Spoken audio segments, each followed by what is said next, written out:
Hey, kia ora, Helen Brahms here, coming to you live from Escondido, California.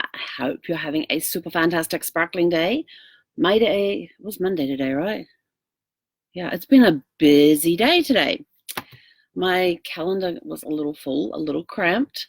Got up this morning, went for a good walk with Zeffy, and then came back and had a lot of connections today. I had 5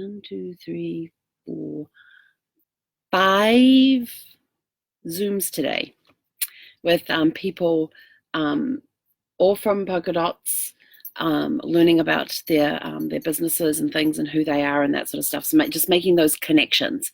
And I've got a really cool concept that I'm working on and trying to get off the ground. So I'm also kind of interviewing people to help with that. So got to do some of that today. Let's see, during the day, let's see what happened. So got up, Zephyr was sort of like, I need to go out. And I'm sort of like, I need a shower. And she's like, I need to go out. So the going out bit won. Threw some clothes on, raced out, got her taken care of and all that, got back just in time for my first call of the day. And it just basically just snowballed from there. We did do some training in between and she did sit. She does come. She came when called, so she did some clicker training. So she got some treats with the clicker, and then I told her to sit, and I went and sit, which is the American Sign Language for sit.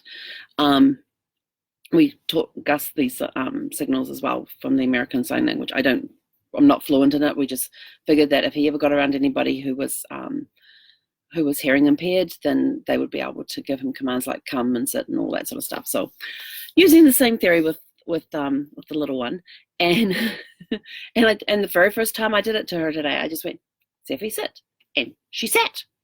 Click, treat, good girl. Yes. Tried it a couple of times. It worked. And then that was it. She was off. She had other things to go do. Then got back on my next call. And not having long between calls, like 10 to 15 minutes, and which is okay because I do training with her in like 5-minute spurts. And they always tell you that you shouldn't do any more than that because they want things. But I have noticed that when we go out walking, there's a park over the back here, which we go on to. And it doesn't matter if we go out of the gate and whether we go left or right. We go around, we do the loop. I want to do 2 loops, and as soon as we pass the area where the gate is, she's already pulling me down towards the gate. Like, I've done my lap, I'm out of here. I'm empty, I've done my lap, I'm out of here. And I'm so like, no, we're going to do a second loop. And so I'm back here, and she's sort of like, no, I want to go to the gate. And I'm going, no, we're going this way. And yeah. And so we get out of there. And then when she comes to the path, she has the option of going right, which is the short way home, or left, which is the longer way home. And I just leave it up to her to decide which way she's going to go. But then if anybody's out walking a dog, that will also determine whether we're going to go left or right. And she will take me right up to the RV. I don't direct her. She gets out in front there, leads me all the way back to the RV and puts her front paws up on the step as I say, come on, get the door open. And then she'll like go up to the second step. And it's like, no, you can't go beyond the first step until I can open the doors. But yeah, so she's kind of funny on that. But, training is going very well, as expected. We did a little bit of healing tonight when we were walking nice at heel. So we did a little of that, and she didn't do too bad. So we'll work on that some more. And then it got towards lunchtime, and she needed to burn off some energy. So we're playing and doing the chase thing, and like I'll go sit on the bed in the bedroom, and she brings me a toy. I throw it down the length of the RV. She goes ripping down after it, grabs the toy, jumps up onto the couch, comes running back to the bedroom, jumps up onto the bed, turns around and zoom, and does this whole loop and just continually does that. You just throw the toy once and she'll do like 10 loops. And I was just sort of like, oh, I need to go have a shower. I need to go have a shower. And I was like, but I'm tired. I'm exhausted. And so I thought I'm just going to have a quick nap, grab a cat nap and all of that. So I lay down on the bed, and if I go and lay on the bed, she'll come and lay down with me, which is kind of cool. And so I woke up. Oh my gosh, I woke up when I was laying on my side. I woke up, here's this butt right here, and she's farting in my face. I sat up and I'm like, Zeffy, and she just like puts out, looks at me, puts her head back down, stretches, and went back to sleep. And I'm just sort of like, It wasn't that bad of a smell, but the fact that she had her butt in my face and farted, I thought, yeah, that just whatever. So she's coming along well. Like I said, got to make some great connection with some polka dot powerhouse people today. Man, there's some awesome people, and a couple of them I knew, so it was just a catch up thing with them. But it's so good to be back networking and connecting with people again, and so we're going to be making some more connections soon. And tomorrow's going to be, I've got a hair appointment tomorrow. I've got a couple of calls tomorrow. Got to check in with a neighbor here in the campground because her husband had eye surgery today. And so I'm going to catch up with her tomorrow, see how he's doing, whether he's got his sight back or not. And she's having a heck of a time with them. So if you could just say a prayer for my friend and her husband with his eyes, I would greatly appreciate that. So thank you in advance. And then I watched the making of Goldeneye, and it was weird. All the other makings of up until Goldeneye, so the first 16 James Bond movies, they sit down, they're interviewing people who were in the movie, they're giving you backstories on everything, how they came up with ideas, how they found a person to play James Bond, all of that sort of stuff. This they did as a video journal. I didn't like it. It gave me no backstory on anything, no backstory on how they came up with the stunts, no real backstory on how they did the stunts, because a lot of them you get, well, we did this portion, then we did this portion, put the two together, and you get the stunt type of thing. They did at the very beginning, talked to Pierce Brosnan, and he said that he left Ireland in 1964, and the very first James Bond movie he saw was Goldfinger, and he got hooked on James Bond at that time. And here he was 31 years later playing James Bond. So I thought that was kind of a really cool connection for him. Then they had Martin Campbell is the new director for the James Bond movies. John Glenn's last movie was License to Kill, which he felt was his best one that he did. So Martin Campbell sent Dame Judi Dench a letter asking her if she would like to play in a James Bond movie and play M, and she said yes. She's always liked James Bond movie, and Bernard Lee, who was the original M for the first, up until For Your Eyes Only, he was a very good friend of hers. So she was delighted to be able to take over that role, and has that one line that I love about, and then she turns around and says, "You don't like me much, do you? You just think I'm a bean counter." And then she says that I think you're a sexist, misogynist dinosaur, which I thought was brilliant. I love that line. And then they said, Puerto Rico, and I'm like, okay, what are you doing in Puerto Rico? Well, we're doing the thing with the plane come down and landing in front of the car, and we've got to get the right angle, and that was it. And I'm like, okay, so how many takes did it do? What's the story behind it? Who came up with the idea? Nothing. Now we're in Q's workshop, and we're seeing them doing some of the set prep and all of that, and talking about who's going to be standing where to do what. And it's sort of like, I want story. I want background. The only one that I really got the story on was about the dam jump at the beginning in the opening scene. They're on top of this dam. It's 722 feet. It holds a record. They held a record. It had never been done before. The guy, Wayne Michaels, was Pierce Brosnan's double who did the jump.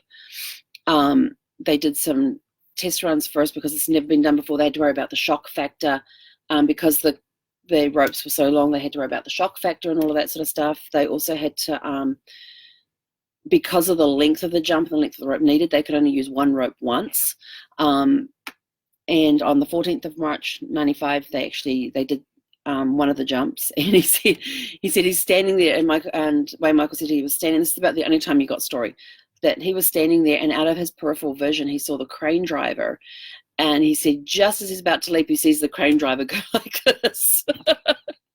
So that was his little funny moment. But he did the jump, and he said if you're watching the raw footage, you actually hear him go oomph as the rope snaps as he gets the length of the rope. And then he said the next problem he had was getting the gun out with the grappling hook on it that he had to then fire with the rope to help pull him down.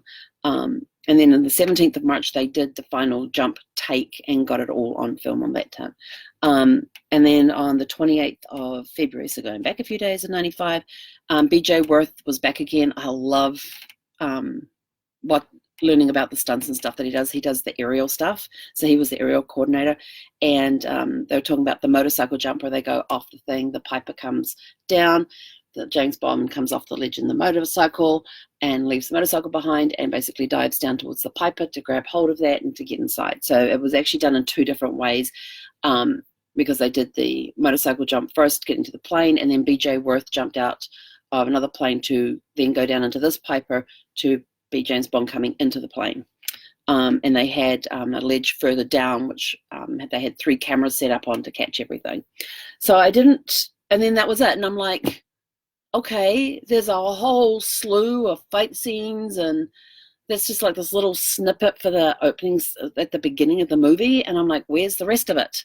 And I'm like looking through all the extras, but no, it was just this video journal that was just basically the first 3 months. Because I started filming on the 20th of January, 95. The movie was had the premiere in New York on the 13th of November, 95. And then a few days later, it had the premiere in London. And of course, this was the first Bond movie that was done after the Cold War. So they had those adjustments to stories and all of that sort of thing. So there was nothing really in there. They didn't have any conversations with any of the producers or the directors or the writers or anything like that, like they've done for the last 16 movies. And so I was kind of a little disappointed, but they do have a documentary that's called The World of 007, which is hosted by Elizabeth Hurley. So I'm going to go check that out.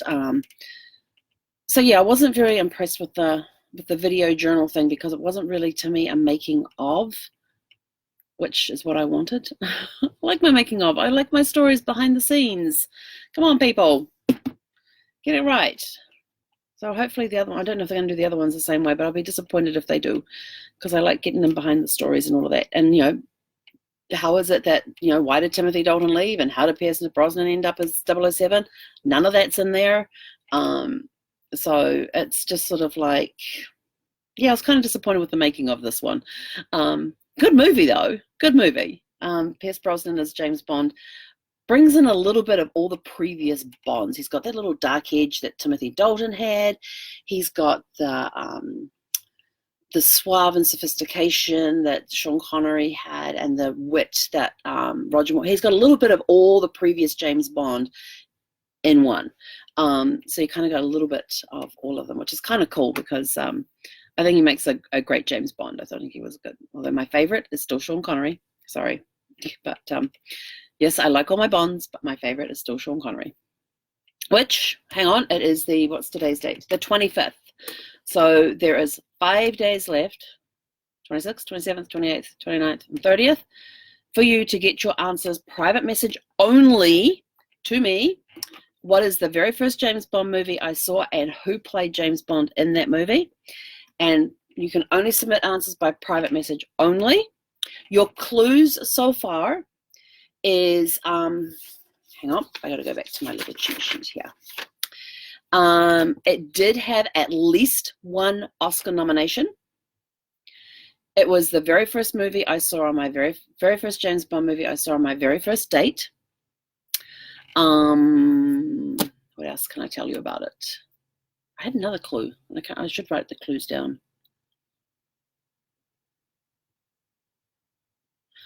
It was supposed to be the last movie for this particular actor who was playing the James Bond. So this particular, the actor who was playing James Bond in this movie, this one was supposed to be his last one as James Bond. So there's your 3 clues. So what was the very first movie I ever saw? The very first James Bond movie I ever saw and who was playing James Bond? What is, it's had at least 1 Oscar nomination. It's the very first James Bond movie I saw on my very first date. Got me hooked on James Bond at that point. And the person who played James Bond in this particular movie, this movie was supposed to be his last as James Bond. So with that, have a super fantastic sparkling evening. I'm going to go and now watch Elizabeth Hurley's documentary that she hosts called The World of 007. And then I will be watching, what am I watching after that one? Actually, looking at the time, I'll probably just end up getting the documentary done. And then so tomorrow night I will be back to watching, let's see, what's tomorrow night's movie? Tomorrow Never Dies. So I may start it tonight and finish it tomorrow, or I may just watch it tomorrow night. I haven't decided yet. It's exciting. Tomorrow. Finally, after 13 weeks, this is getting cut. Yes. So I am very happy to be getting this cut tomorrow. My poor hairstylist, I don't know what the hell she's going to think when I walk in the door. The longest she's ever gone between cuts on my hair was 9 weeks. This is an extra 4 weeks. So there's going to be a lot of hair on the floor tomorrow at the hairstylist's. Oh my gosh. So we will so you'll see. So this is the before. And we'll show you the after tomorrow night when I do my live. So have a super fantastic sparkling evening. Oops, I got hair sticking down in my eyes. I hate hair in my eyes. And we will catch you guys tomorrow. He konera.